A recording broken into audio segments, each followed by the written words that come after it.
Australian investors have plenty to consider this week following record highs, new trade blows and a full roster of earnings reports ahead. Chris Kohler joins us now live. And Chris, how has the market opened?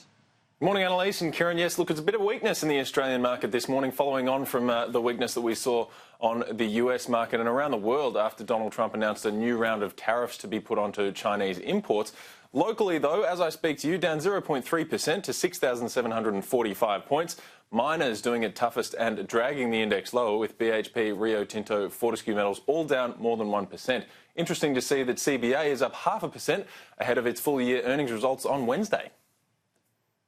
And Chris, what's ahead this week in terms of the broader outlook? Yeah, plenty going on this week, Kieran. We have, of course, got the RBA August decision on interest rates coming tomorrow. That'll be keen to watch. No expectation of an actual cut. It is a live meeting, but the next cut is expected to come in October. But certainly the commentary from the RBA is going to be key.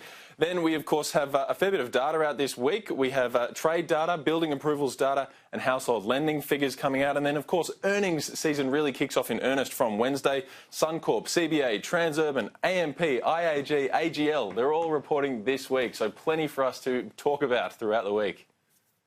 Absolutely. Exciting times. And Chris Kohler, finally, how did the property market perform over the weekend? Yeah, it was an interesting one. Of course, we've been seeing plenty of high clearance rates but low volumes. Volumes did tick a little bit higher. There was 1,100 auctions over the weekend. 68.3% was the combined capital city clearance rate. Sydney continued to outperform, 74.8% of its 381 auctions being cleared.